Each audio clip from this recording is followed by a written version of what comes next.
Welcome to the Wednesday edition of the What to Watch For live show, a fantasy basketball pregame show here presented by hoopball.com. I'm your host, Alan Soroki, and this week for the Wednesday edition, I'm really excited to be joined by Adam King. We're going to go duo style on today's card. Adam, how's it going? Good, mate. How are you? What is it? I don't even know what day it is here. It's Thursday morning here. I've been on leave for so long, I've lost track of what day it is. So, no, I thought we'd take advantage of me being at home, and here I am. Yeah, well, we got 18 teams playing tonight, and, it's going to be, hopefully, the goal is to get through these shows pretty quickly, but between the two of us, I think we'll be able to take care of all the important details that all of you will need to be a hold of for your setting your lineups today and who to watch on your waiver wire. Just real quick before we dive right into the first set of games, I just want to remind all of y'all, if you appreciate this or want to see more from us, liking and subscribing this video into the YouTube channel goes a very long way. So please, if you're here now, please do so, or wait till at the end of the show, whatever you feel. But really would go a long way into producing more content like this, which we're all very excited to do. And also, if you're on Twitter, please follow Adam and I. Our Twitter handles are right there on the bottom of the screen. And of course, follow Hoopball Fantasy on Twitter. That's at Hoopball Fantasy to get the quickest news breaking items with the fantasy analysis attached quicker than anywhere else. So without further ado, we're just going to go right into our first game on the night. It is the Raptors and the Wizards. We have, I'm going to start over with the Toronto side, and then we'll jump to Adam for the Wizards side of things here. Toronto, we have on their injury report, Kyle Lowry will play tonight after having to leave his last game with a back injury. OG Anunoby has been ruled out with a calf injury, and Yuta Watanabe has also been ruled out with an ankle injury. As far as watch list items for today's game, there's not all that much. I think we kind of understand the deal. If one of the 5 Raptors starters are ruled out, you're going to look to Norm Powell continuing to start and continuing to play well. He's sort of at a sell high moment right now because we don't really know what to expect out of him once he returns to the bench. I mean, hopefully the hot play will translate over, but we have yet to see it translate as such when this team is fully healthy. So got to keep an eye on that, see if he can continue to produce. And the only other name that's worth mentioning here is Chris Boucher, because he's got a very interesting matchup against this Washington Wizards team, who is one of the worst in the league at defending 5s. But we also know with Boucher that he tends to be pretty matchup specific. He tends to do better against less, strength in his competition. And he's going up against Alex Len and Robin Lopez, 2 burly individuals, but don't really present much in the way of interior defense. So what kind of game does he have tonight? Is it going to be the hot Chris Boucher or the cold Chris Boucher? It'll be interesting to see as we try and figure out a little bit more of this roller coaster ride of the season. Adam, any other things on that Raptors side? No, not really. It's Boucher for me. He's the main guy. So yeah, we'll see how he goes against the big Wizards front court. So looking at the Wizards, Westbrook is playing, as far as I'm aware. He's going to be starting, and Davis Bertans is actually moving into the starting lineup tonight as well. So that'll be interesting to see how he goes. He's been pretty disappointing this season. I think we can all agree on that. So maybe this sort of gets him going. So keeping an eye on him. And Alex Len is the other guy that I'd like to watch. So he's been in the starting lineup now for 2 games. The first game was not really worth watching. He only played 8 minutes. Second game, he was a lot better. He was in foul trouble, though, so that limited him a bit. But it looks like it's Len that they want to go with. But there was actually a tweet that I saw before we jumped on talking about Scott Brooks mentioning that he thinks Len needs to get in better shape. So that was something interesting to read. Yeah, look, I think Len is someone to watch there, but it sounds like they're probably not going to sort of free Len and just let him play 30 minutes. But I still think if he can play 24 to 26 minutes, he's worth picking up because we've seen what he can do. Yeah, absolutely. He's just sort of got the keys right now, and he's definitely more worthwhile than Robin Lopez. And it appears that Mo Wagner is completely out of the picture, who would have been the only other guy I'd be watching, but I've kind of given up hope that we're going to see much of him with this current setup. Cool. Well, next game on the docket, we have the ESPN game, the Hawks visiting the Mavericks. It was actually the same matchup that we had last Wednesday, this time over in Dallas. We'll start with the Hawks side of things. The only thing on the injury report that's worth noting is Rajon Rondo is out with a back issue.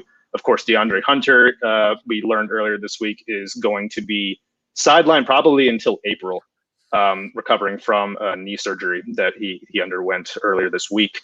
The only guy that's really on the radar for our purposes is Danilo Gallinari, which if you've tuned into any of these shows for the last few weeks, you've heard me, Adam, and Dan all talk about how he is going to be, he's the only guy who might be on a waiver wire right now who has some upside that he's yet to realize. And it all comes down to playing time with Gallo. He's coming off the bench, and at the moment, he's been slowly ramping up from his return from an ankle injury. He hit 25 minutes in the Hawks' last game that they played on Saturday. And there's an interesting note about that 25-minute mark, because before the game, Lloyd Pierce said that was his minutes limit, that he wasn't going to exceed that amount. And it's important when we hear comments like that to take into consideration that Pierce, while he keeps things close to the vest about how he wants to run his rotations, he is sort of telling us, without telling us there, that being limited to 25 minutes means that his plan is ultimately to put Gallo out there for more than 25 minutes on a given night. I mean, maybe we're talking 27 or 28. And at 25 minutes, I think that Gallinari is entering the standard league discussion as a top 100 player.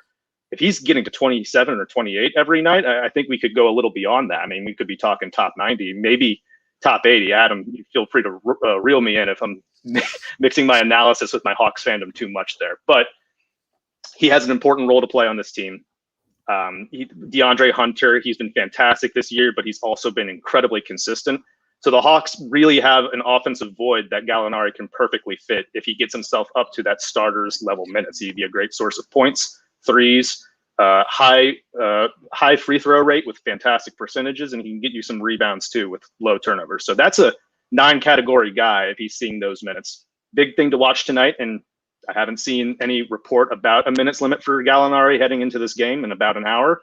Let's see how much he plays and where he's getting his minutes. If he's playing some 4 with Collins or bigger lineups where he's playing some 3. It's important to see how much he's playing and where he's playing. And look, very, very on topic here. They've just tweeted out. So Gallinari is on a 30-minute limit tonight. So there you go.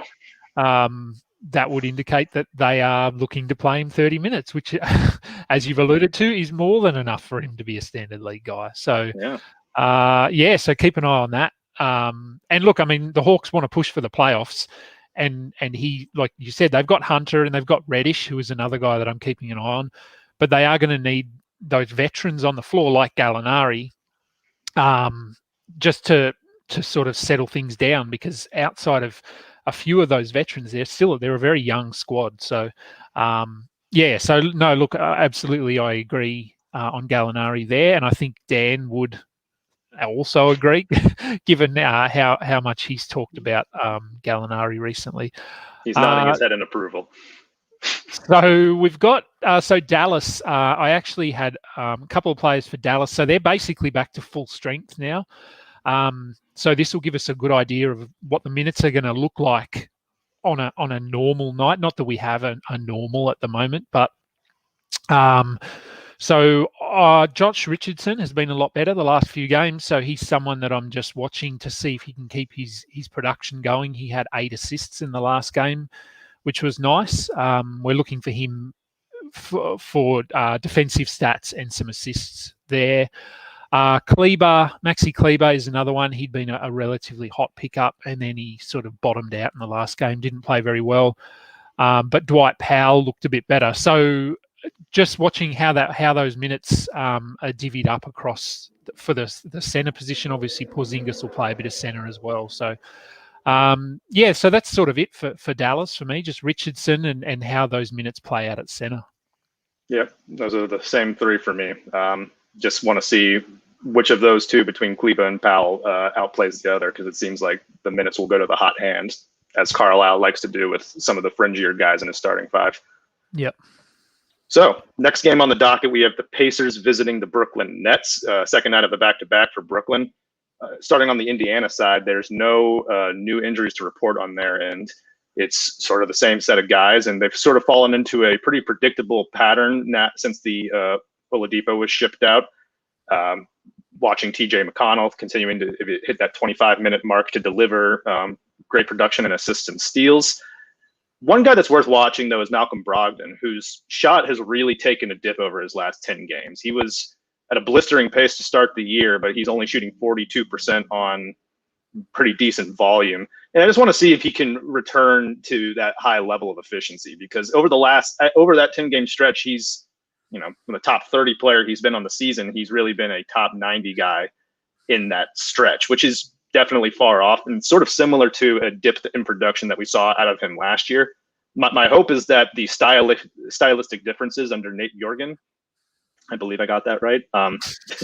He's really unlocked Malcolm Brogdon as more of a spot-up shooter this season, whereas under Nate McMillan, he was playing a lot more on-ball, traditional point guard type of stuff. And part of the appeal of having TJ McConnell out there is that Brogdon can function more in that off-ball combo guard role, and those spot-up opportunities are really where he makes his money. So I'd be curious to see if we see a little more, maybe some more spot-ups for him, maybe running some plays where they set him up in corners for threes and stuff of that nature to see if he can find another rhythm.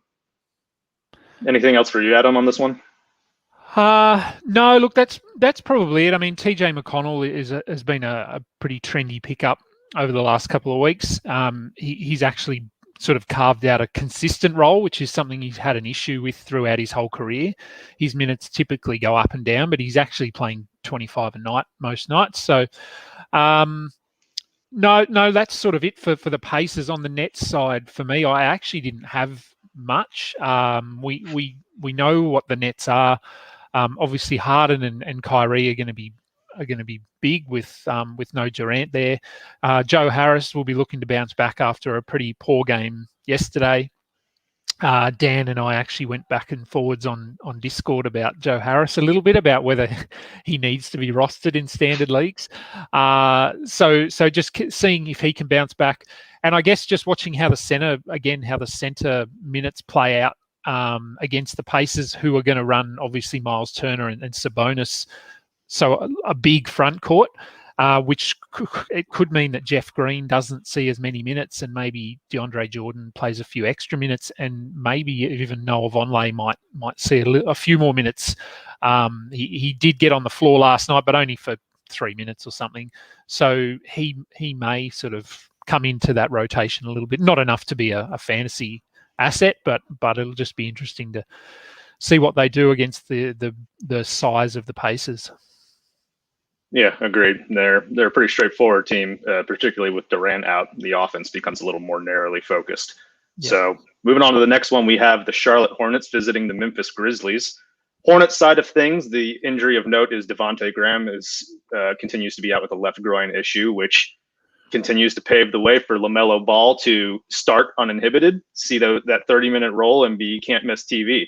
He's been like a second-round player since jumping into the starting lineup. It's been really exciting, and the big questions for this team really begin once Graham is back, and James Borrego is going to have to figure out the best way to allocate those guard minutes between Ball, Graham, and Rozier. So, again, with Graham out, Malik Monk should continue to be a serviceable point streamer coming off the bench. He's going to see a lot of opportunities doing that. And the only other thing of note on the Charlotte side is seeing if PJ Washington can sort of get out of the funk that he's been in since returning from his foot injury. The shot hasn't been there. Really, the all-around production hasn't either. And I'd be curious to see if he can maybe stave off Bismack Biyombo as the backup center and sort of reclaim that playing time where he really thrived, where the blocks came far at a higher rate and the rebounds did as well, and more shots at the rim were great for him too. So more backup center minutes for PJ Washington would be the biggest thing to keep your eye on for in this game. Yeah, look, that's what I had for the Hornets. I did have Miles Bridges as well, just see if he can keep going. He's been good. the last couple of games. So just watching his production, we've seen this before. He'll do sort of 3 or 4 games where he's really good, and then he'll just fall off a cliff for a week. So see if he can maintain that. For the Grizzlies, few players out. So Brandon Clark and DeAnthony Melton are out. And then, of course, Triple J and Winslow are out, and no word on when they're coming back. So it's really... it's much of the same for them. I didn't have a lot. Kyle Anderson has started trending up again the last couple of games after he sort of fell off after his hot start. So just seeing if he can keep things going. And Desmond Bain, watching how he goes. He was in the starting lineup for the last game. So he's sort of been a bit of a trendy sort of name without actually doing too much this season. So let's see if he can actually sort of translate the minutes that he's getting into some nice fantasy production. Yeah, Desmond Bain was the main one I had on my watch list, whose real life impact has preceded his fantasy impact. Like in fantasy, he's mostly just a 3-point streamer. Yeah, be interesting to see if he could get more involved in the passing game, which I know was a strength of his in college. And if he can add any defensive stats to the mix, then maybe he makes the leap to the fantasy conversation. Anyway, we will go to the next game on the night, and this one's a little bit of a doozy. It's the Clippers visiting the Timberwolves. I'll start with the Clippers side and leave the tough one to Adam. Clippers, Paul George is out with a foot issue. I believe Ty Lue said that he's going to miss at least the next 2 games, so this would be the first of those 2. And Pat Beverly, at the moment, I believe, is listed as questionable for this one. He's missed a couple of weeks with the the right knee soreness that he's been dealing with. So really another team where there's really not much to keep your eye on. If Pat Bev plays, then that'll put the nail in the coffin in your Reggie Jackson stream. I don't think that there's really a pathway for him to continue his decent play if Patrick Beverly's in the lineup. And Zubac has had a couple of good games in a row where he got up to 28 minutes. We've really kind of seen him stuck in that same very low 20-minute role. I mean, he was a starter under Doc Rivers. Now he's a reserve under Ty Lue. The only thing to note, I guess, is if maybe this is the start of an upwards trend for Zubac. If he can perhaps get himself to 25 or 24 minutes consistently, then you're talking about a guy who is probably going to be a standard league lock for value. But other than that, it's pretty straightforward for the Clips. Not as straightforward for the Wolves. No. So D'Angelo Russell is out, and Towns, we're not sure. We chatted about this briefly before we came on. So it was tweeted out earlier today that he was questionable, and it was sort of looking like he might play. And then Towns himself retweeted and said that this was news to him, and he was sort of going to go through the pregame stuff and see how he felt. So he's officially a game time decision. As we discussed as well, I'm hoping he does play just because it'll be cool to see him back out on the floor. So what we want to watch for here is it would be good to have Russell there as well, so we could get a more accurate reflection of what the minutes will look like across the whole squad. But with Towns back, it'll be what we're watching is that power forward rotation. Towns obviously isn't going to come back in and play 35 minutes. His conditioning is going to be a bit of an issue. So, but what we want to watch for is Jared Vanderbilt, Jaden McDaniels, and Jalen Noel, and just seeing who gets the power forward minutes, and if any of those guys get backup center minutes. What happens to Naz Reid and his role? He's sort of locked in as the primary backup, I would think, given that he's been fairly consistent while Towns has been out. So if Towns plays, that's what we're watching, just seeing who fits in where. And then the other player is just Anthony Edwards. He's been better the last couple of weeks. So and as I said, it would be good to have D'Angelo there so we could see how Edwards' role looks with Towns and Russell on the floor, but we're not going to get that tonight. Yeah, the Edwards bit would be very interesting once this roster is up to full strength, because I'm sure a part of the reason why he jumped into the starting lineup was to give that starting unit more of an offensive punch without Cat. Obviously, we know that the offense runs around Karl Anthony Towns, so it'll be curious to see if he stays in the starting lineup or goes back to his 6-man scoring punch. role. But yeah, you covered all the big ones. That power forward rotation could be a mess in waiting. It could there could be some hidden gems that come out of that. It really is just a matter of when Cat is up to full strength. So we'll keep an eye on that going forward. Seems like it's close regardless. Yeah. Yeah. Before we get to the next game here, just want to remind some of y'all who might have just started tuning in that we are hoping to get these shows churned out every weekday going forward. That's the pace that we're at the moment. If you could please drop a like and a subscribe to the channel in this video, it will go a very long way into us not only doing more of these, but perhaps other videos down the line as well. So we really want to get the ball rolling on that. Please, if you can, that'd be great. And of course, shoot us a follow on Twitter if you want to get a more personal touch on our fantasy analysis. In the Hoopball Twitter, the Hoopball Fantasy Twitter feed is another great one as well, at Hoopball Fantasy, to get all of your fantasy analysis with breaking news all in one. Next game, we have the Pelicans visiting the Bulls. Pelicans on the second night of a back-to-back. We will start over with the New Orleans side, and Josh Hart is he's a man possessed. He came back from a back injury from his previous game and played 40 minutes last night. 20 points, 17 rebounds, just crazy high production, which we are pretty all aware is not going to be the norm. But the main thing we've really been watching with this New Orleans side of for a while is just who among the bench wings sort of steps up and kind of takes hold of a very high 20-minute role consistently, because Stan Van Gundy's been mixing stuff around between Josh Hart and Nickeil Alexander-Walker. JJ Redick is pretty much a dead man walking in that locker room. He wants to be traded. They want to trade him. He's been in and out of the rotation, and his minutes would presumably go to those two.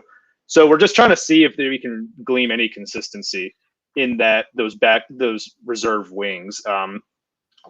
Alexander Walker is the one with the upside, but he's been pretty buried in the rotation as of late. Josh Hart's definitely been winning the battle. And really what you hope for is that one of those two emerges with a high 20-minute role instead of a straight split for either to actualize any real fantasy value.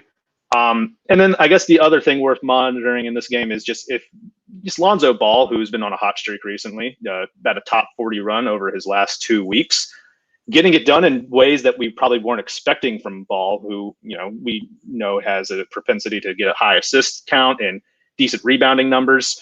But he's really been doing it on high efficiency in 3.5 3-pointers per game, which we know is unsustainable.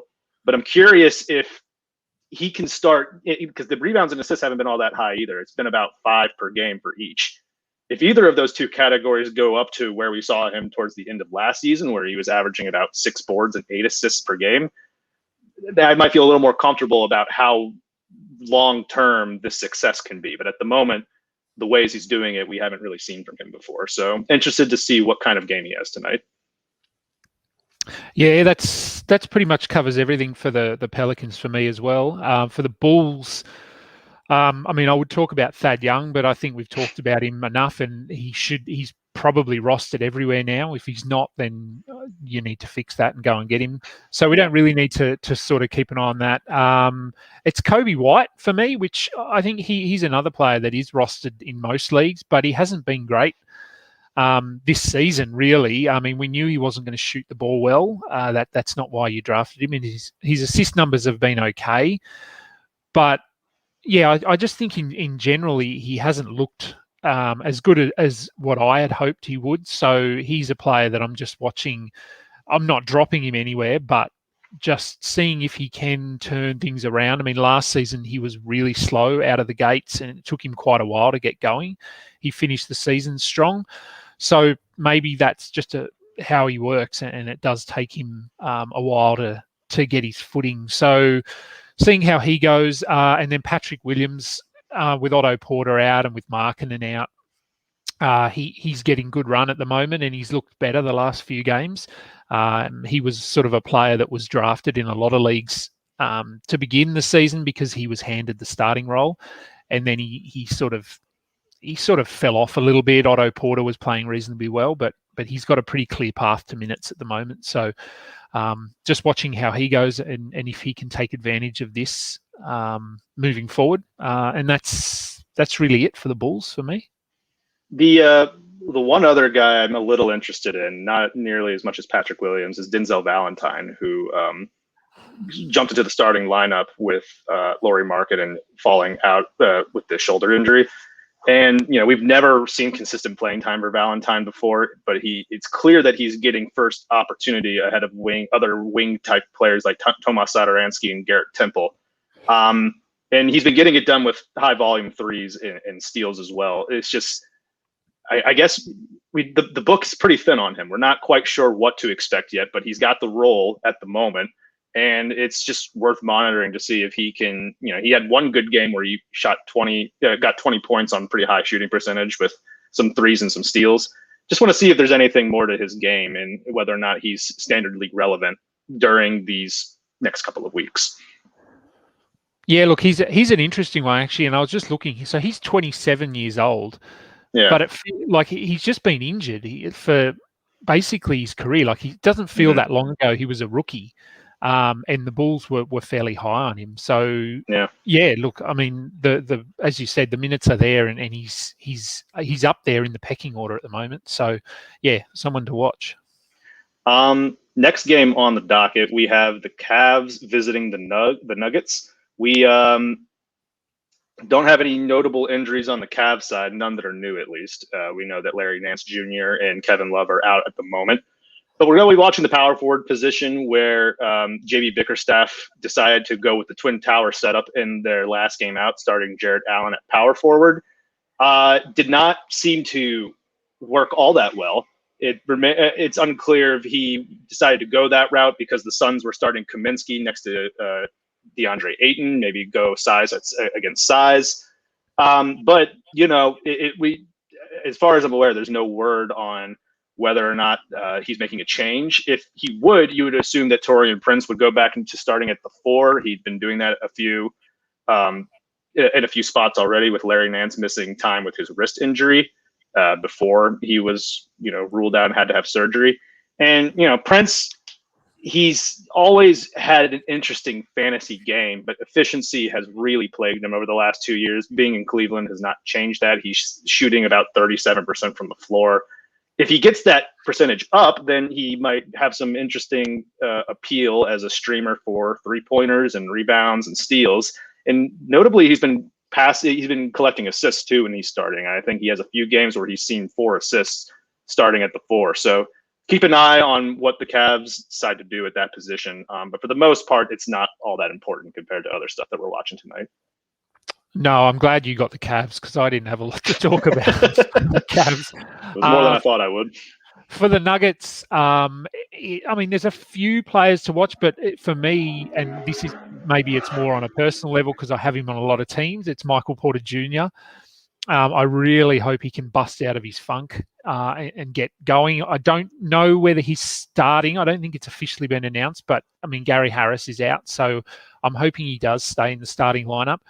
And I need him to start doing something. I don't really care what it is, just something, anything more than what he's been doing. So, look, I'm keeping an eye on him. JaMychal Green is another one. We'd sort of told people to go and consider picking him up, and then he did nothing in the last game. So, I'm hoping that he also has a better game tonight. And then that's sort of it, really. I mean, Monty Morris, I guess, is a guy that he's been playing decent minutes, and his floor's high enough, but his ceiling's not very high either. So he's not a player that I'm sort of prioritizing. But if you need some guard numbers, some sort of stream in some assists and steals and threes, then maybe he's worth a look. But his upside's not that high.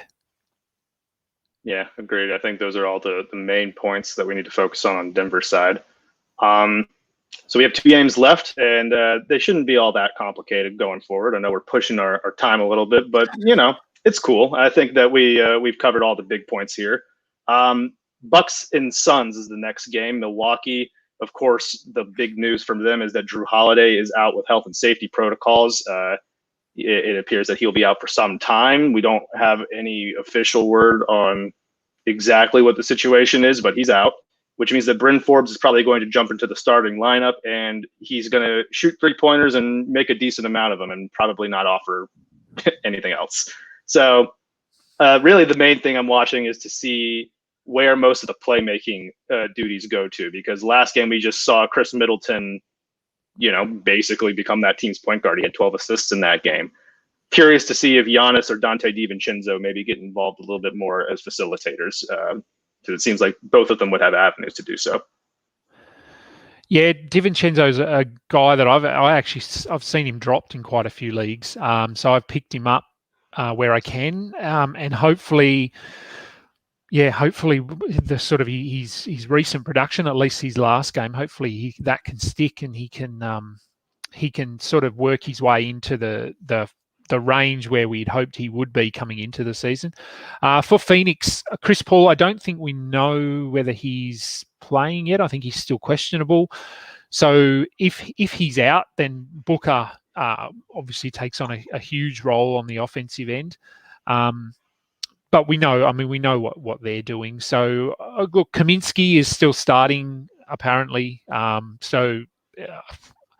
can watch him. I wouldn't go running to grab him. He's not that good, but someone to watch. Look, outside of that, it's Cam Johnson waiting. He seems to be sort of just floating around that fringe 12-team range, but he's yet to really take advantage of his role. So maybe tonight's the night. We'll see what happens. Other than that, there's not a lot on the Phoenix side for me. But Pat Beverly is playing, so that's not really related to the Suns. But yeah, so Beverly is playing, so he'll be on a minutes limit, but he's starting. So yeah, Reggie Jackson is probably going to trend down pretty quickly. An interesting note on that, real quick. It also appears that Reggie Jackson will also be starting tonight. I guess to replace he'll be replacing Paul George. So those two. Kawhi, Nick Batum, and Serge Ibaka in the starting line for the Clippers. Yeah, okay. We'll see how that goes. All right. I think we both are still in agreement, though, that Reggie Jackson is probably on his way out of the meaningful minutes. Yeah. All right. Well, last game on the docket, it is the Oklahoma City Thunder visiting the Los Angeles Lakers. OKC is going to be trotting out a pretty thin roster tonight. No Shai Gilgeous-Alexander. He's out with a knee issue.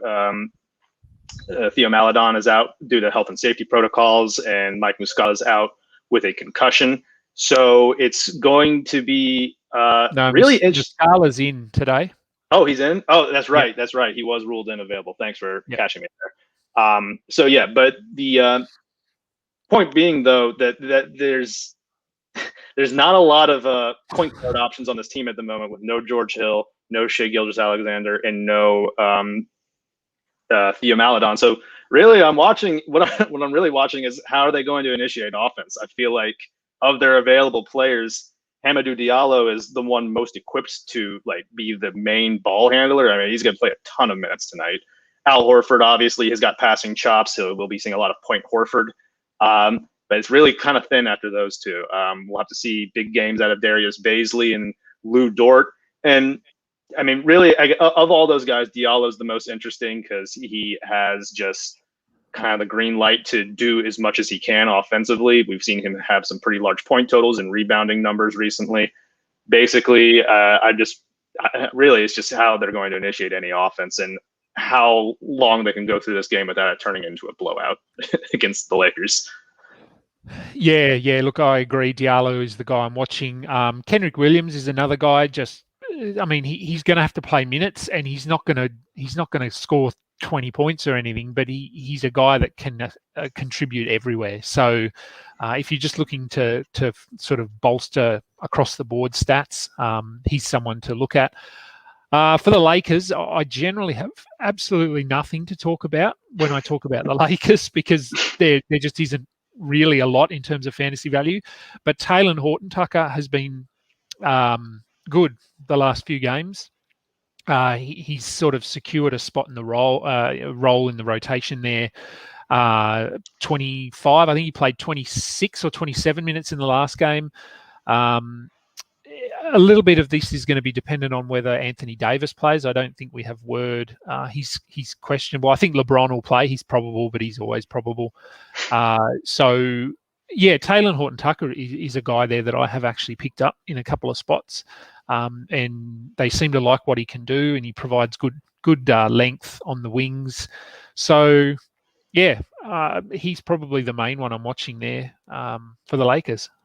Yeah, and even more so tonight, if this does become a blowout, you figure that he's sort of blowout proof. He'll be playing in those garbage time minutes. So very interesting name to watch there. And that's going to do it for us, guys. That is 9 games for your Wednesday card. While you're still here, if you just tuned in late, please drop a like and subscribe to the YouTube channel if you appreciate the content. And we hope to do a lot more of these, maybe even more duo setups like Adam and I did for this episode. And like, of course, you can follow us at our Twitter handles that you see on the bottom of the screen. And of course, follow Hoopball Fantasy on Twitter at Hoopball Fantasy. You'll see updates for this show right before they go live. And yeah, for tomorrow's episode, I'll be going solo, taking on the sort of small Thursday card. So until then, I hope you all have a great success tonight, and keep an eye on all these interesting names that we've talked about today. Thanks, guys. See y'all later.